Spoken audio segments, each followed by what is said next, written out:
Hello and welcome to the December Hemp Show, powered by CanTrade. My name is Mark Rostelli. I'm the CEO of CanTrade and the host of the Hemp Show. Joining us next on the Hemp Show, I'd like to welcome Eddie Velez, the CEO of Oak Cliff Cultivators. Oak Cliff Cultivators is a family and veteran-owned hemp company based in Central Texas. They are a boutique hemp farm focused on cultivating exceptional hemp genetics for their clients' health, wellness, and culinary needs. Eddie has 15 years of experience in emergency management, in risk management, and disaster response and recovery operations. Eddie worked with FEMA over 10 years, leading multiple agency disaster planning initiatives, and responded to over 30 federally declared disasters nationwide. Thank you for being here, Eddie, and welcome to the Hemp Show. Thanks, Mark. Appreciate it.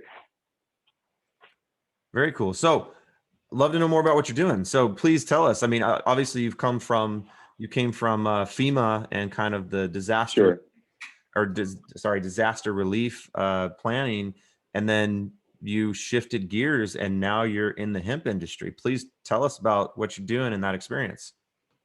Right. Yeah. It was quite of a change for me and my family, going from emergency management for so long, coming into the industrial hemp industry, especially here in Texas. It was a good change for us. So, when we saw in Texas, hemp was about to become, legal, we, kind of jumped on that train and got ahead of the game a little bit, met some networking, and we developed the best friend of mine and my family. We developed Oak Cliff Cultivators. We're focused on small batch. I'm probably the rookie in this group, on your panel today, but, we're learning. Everybody's got to small start batch, somewhere. right? But you know what? It's funny you say that. We got a lot of love from a lot of people in the industry. Everybody wanted to help out. So I was very appreciative of everybody that wanted to, provide assistance. The network in this industry is really great. So I was kind of fortunate to meet the right folks. There's some individuals or some people you got to watch out for, but for the most part, we've been kind of blessed, with everybody helping us out. Very cool. And the biggest thing for us is, we focus on greenhouse operations. We have 2 greenhouses, and we built an indoor drying facility because through some experience I've seen when I was starting up, drying becomes a bottleneck. Texas is in the infancy of the industry, and we're going to be learning. So I thought, that'd be a big, asset or capability to have that, part of our operation. So again, 2 greenhouses in the drying facility, climate controlled, is how we started off. And go ahead. So I was going to say, one of the most rewarding experiences that I ever had was actually just growing the plant. And for anybody that's been in the industry and hasn't experienced the growing process, understanding the plant, the cloning, the veg periods, shifting it over to flowering, I've really gained so much knowledge from that. I'd love to learn, how that kind of learning curve worked for you, and then also more about the growing techniques that you utilize at Oak Cliff. Right. The learning curve was like this, but steep. We go ahead. No, I just said steep. Remember, there's also audio version of this, so sometimes I do a little bit of a color commentary, but the learning curve is steep. Yeah, it's steep, man. But our technique was, we followed. We had some folks that helped us out, so we developed a drip irrigation. We had tables. We grew genetics, some CBG. I know Emily was talking about CBG. We kind of saw that, and we jumped on CBG, and also some CBG genetics. So our technique was, all indoor. We're not 100% organic, but we're trying to get the organic methods involved because that's what we want to get to on the organic side. We wanted to understand the craft first. We purchased clones first, so we bought clones, and then we transferred the clones into, pots, and then we began growing them. Every phase of the growth was different, from the cloning, and then when we got to veg, we had to learn how to use the trellis, trimming, lollipopping, and then the nutrients, understanding when they need to have nitrogen, or a different type of nutrient. We had to watch the plant. It's something you can't forget about. You can't plant hemp and forget about it. A lot of people think it's easy. It's not. There's nothing easy about growing this plant. They take a lot of care. The quality control is very important to ensure you develop a good crop. But for the most part, it was pretty good. I think as we got into the vegetation stage and we went to pre-flower, things changed for us. We had to adapt because some of our nutrients weren't falling through, so we had to reach out to some folks and get some knowledge, because I'm going to ask dumb questions. I'm not scared to ask dumb questions to help us move forward. And I ask those questions and people provide the information. I was super lucky. People stay on the phone with me 30, 45 minutes just talking through, hey man, have you tried this nutrient? Have you tried this watering method? And it was so helpful. And then we got into the flowering stage and the buds were growing beautiful. I mean, we had really excellent buds on the CBG plants, and also the CBD. And then understanding, humidity, temperature in Texas, it's hot, super hot. So we understand the cooling mechanism, the water walls, porta coolers. We were trying to troubleshoot to see which one works best for us because it's hot in Texas. One thing I learned, big takeaway for us, was porta coolers ain't the way to go for greenhouses. Water wall. It might sound like a small thing, but having 3,000 square foot greenhouse, two of them, those porta coolers would take forever to cool down a greenhouse. So it's a big takeaway. And then as we get into the harvest, another, something not easy for us as well, how are you going to take the trellis off? How are you going to take the plant down? What's your method for trimming, drying, and then curing? So we went through that whole process, complete learning curve for us.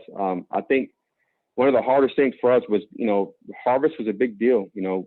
We're very fortunate, we're truly a family-owned business and friends and family. So we have friends come in, they're just curious about it. They want to know, hey man, do you grow cannabis? I'm like, no, this hemp, man. I'll show you how to trim it real quick. But it was a great, man. We had so much following and it just so helpful. And then the drying piece, is another piece for us to learn. We had an indoor climate control facility, and we had to dial it in, make sure we had the humidity right, the temperature right, making sure, checking those plants moisture level. And then we start the trimming, and then we got the curing, and then we start packaging our product, getting ready to sell, and also wholesale. Yeah. I mean, that drying process is just as important as the growing process. I've walked into farms where they accidentally turned on like an AC unit and they basically like freeze dried their crop, and you could like touch it and it would basically just crumble like it had been in liquid nitrogen. Now, one of the things that I learned growing, I don't know if you've experienced this yet, but I kind of think the cannabis plant is very similar to like how a tree grows its rings. A tree grows its rings every year.